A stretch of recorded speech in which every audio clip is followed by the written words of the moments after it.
반갑습니다. 구름책방의 김상우입니다. 벌써 4월도 다 지나버렸죠. 이제 5월입니다.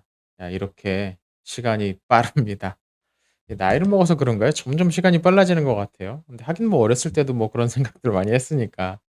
4월이 되니까 날씨도 확실히 좋아지고 어디들 이제 코로나 상황도 조금 뭐 완화되면서 어디들 많이들 놀러 나가시는 것 같아요.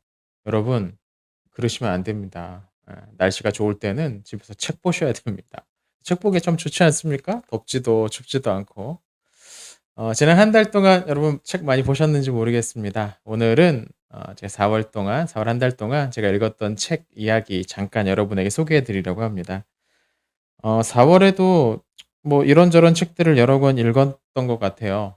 재미있었던 책들도 있고 또 뭐 좀 그랬던 책들도 있고요. 먼저 4 월에 가장 먼저 읽었던 책은 나의 상냥한 사신이라는 책입니다. 이 제목은 쪼끔 으스스한데 또 귀엽기도 한 그런 제목이죠. 이 책은 그림책입니다. 네, 뭐 아주 단순한 선으로 된 그림과 그리고 짧은 글이 덧붙여 있는 그런 책인데요. 주인공이 여러 가지 일들로 인해서 되게 어려운 힘든 상황에 있었고 집에 돌아오니까 집에 사신이 있더라는 거죠. 그 사신과의 대화를 통해서 재밌게도 이 사신이 보통 알려져 있기는 사람들의 목숨을 가져가는 존재 뭐 그렇게 알려져 있는데 이 이야기 속에서는 죽고 싶다는 이 친구에게 주인공에게 그러지 말라고 계속 이렇게 말리는 그런 포지션에 있는 이야기입니다. 그래서 잔잔하게 사람들을 위로하기 위한 그런 내용을 담고 있어요. 그래서 생각했던 것 제목과는 쪼끔 다른 상냥한 정말로 상냥한 그런 사시인의 모습을 볼 수 있습니다. 이런저런 문제로 인해서 스트레스 받고 '내가 왜 사는지 모르겠다. 오늘 하루 또 내일은 어떻게 살아야지.' 뭐 이런 고민들을 하는 사람들을 대상으로 해서 위로를 해 주는 그런 책입니다. 물론 이 책 자체가 뭐 "이렇게 이렇게 하면 문제가 풀려." 뭐 그런 식으로 이야기하는 건 아닌데요. 그래서 정말로 힘들 때는 누군가 와서 "그래, 그래." 하면서 어깨 토닥여 주고 안아 주고 위로해 주는 것 그게 힘이 되잖아요. 이 책은 그런 책이 아닌가 싶네요. 두 번째로 본 책은 마스터스 오브 로마 시리즈의 포르투나의 선택 두 번째 책입니다.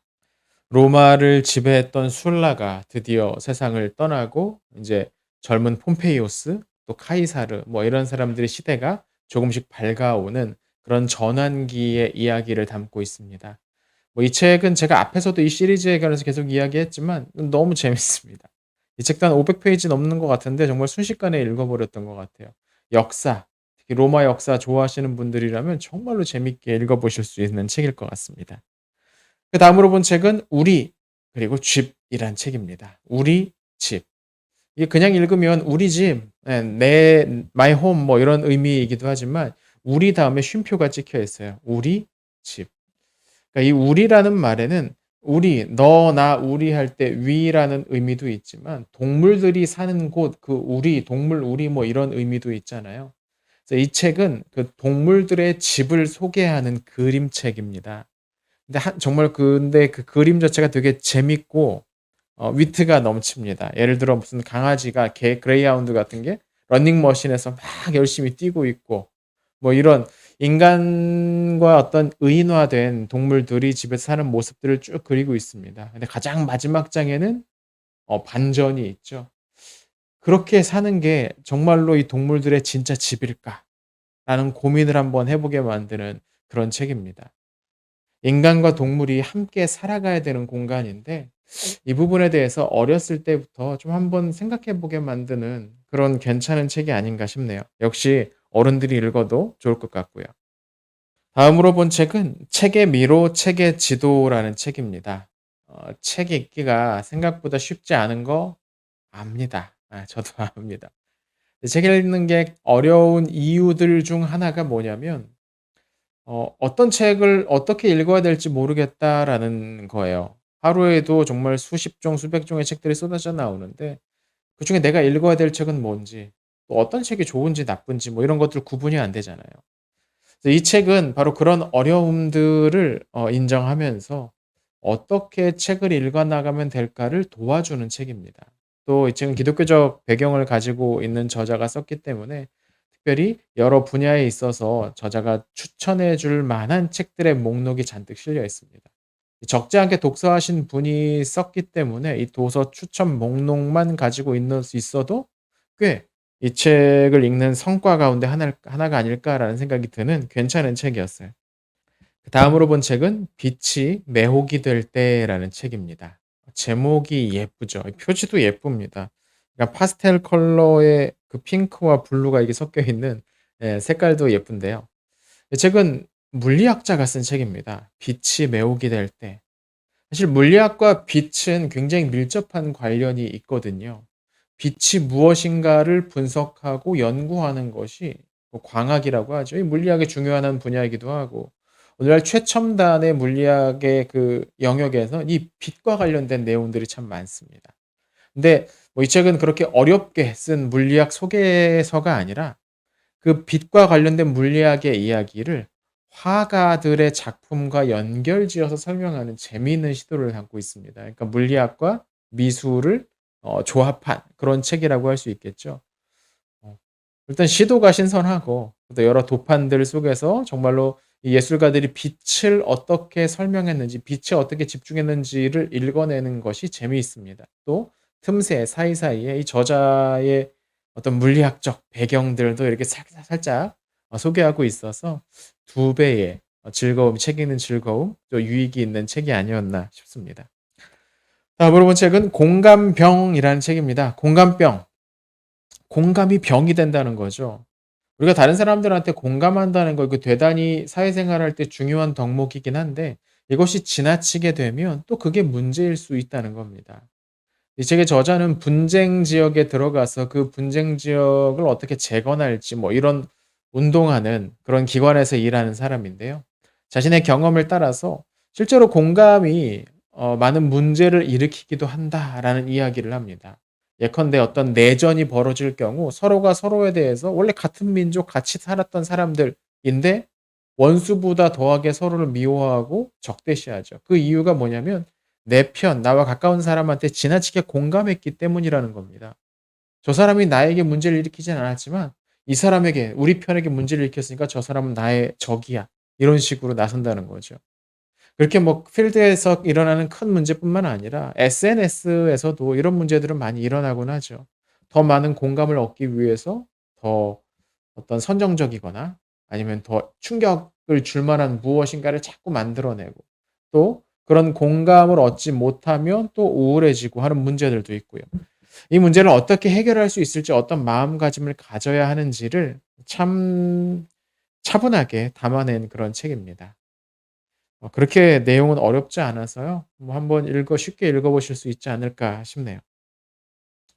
그다음으로 본 책은 파스칼의 팡세입니다. 이 책 읽어 보신 분들 많이 계시겠죠? 그리고 또 저처럼 이름만 들어보고 직접 읽어 보지는 못했던 분들도 적지 않게 계시리라 생각됩니다. 저도 이 책을 처음 읽어 봤어요. 팡세 짧은 경구로 되어 있는 두꺼운 책입니다. 그래서 책이 두꺼운데 이 책 전체가 뭐 쭉 내용이 이어지는 게 아니고 그냥 매 페이지마다 몇 줄부터 뭐 몇 페이지 조금 넘어가는 내용도 있긴 하지만 대부분은 뭐 몇 줄, 한 대여섯 줄 되는 짧은 문구로 그 당시 사회에 대한 이 파스칼의 어떤 비판적인 시선을 담아내고 있는 그런 책입니다. 그래서 책의 형식 자체가 그렇기 때문에 읽기에는 의외로 쉽습니다.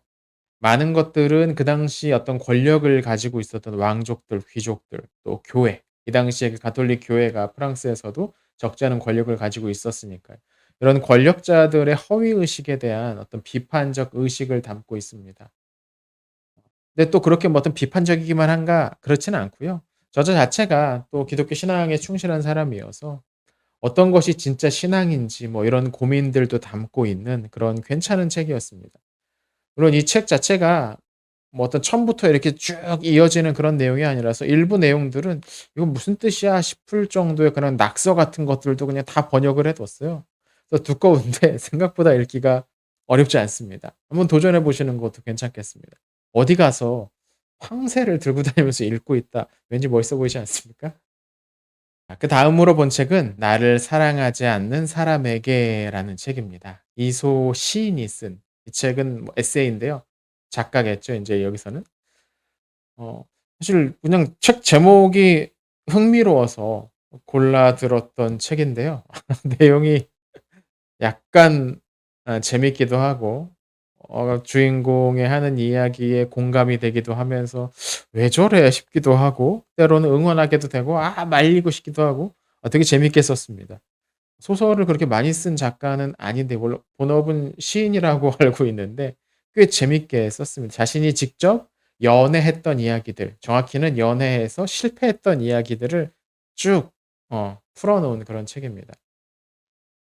본인이 스스로 책에서 자기를 호구라고 지칭하고 있는데요. 이 호구의 연애는 어떻게 되는지 그걸 볼 수 있습니다. 그리고 만약에 이 책을 연애와 관련해서 뭔가를 배우고 싶어서 보시는 분이 계신다면 '아 이렇게는 하면 안 되겠구나.'라는 생각을 갖고서 읽으시면 되지 않을까 싶어요.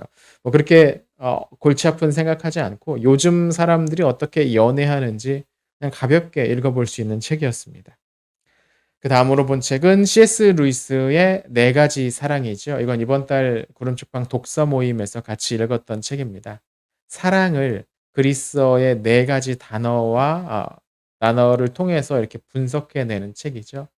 스톨게, 필리아, 어 에로스, 아가페.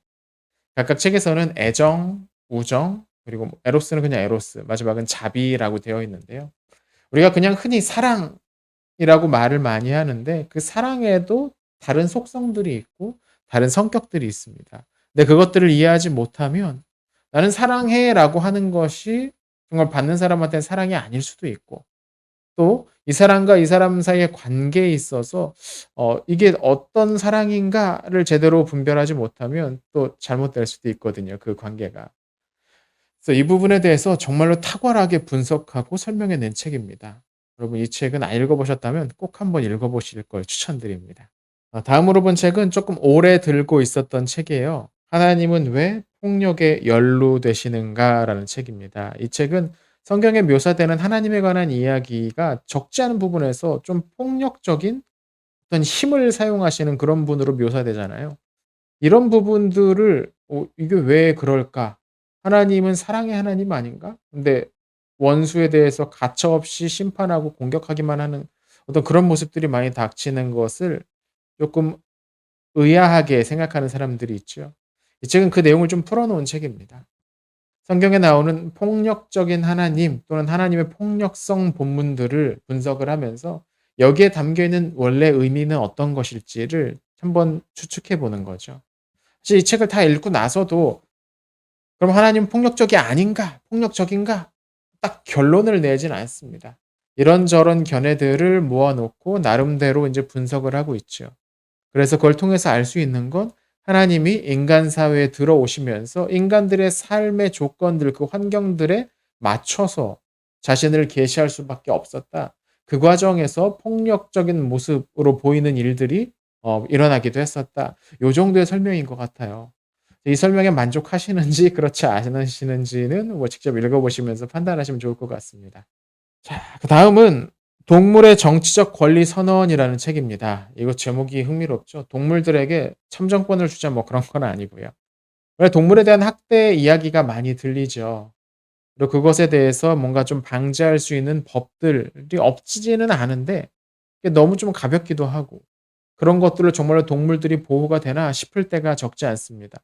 요새도 뉴스에서 동물 학대범들에 관한 이야기들 많이 나오잖아요.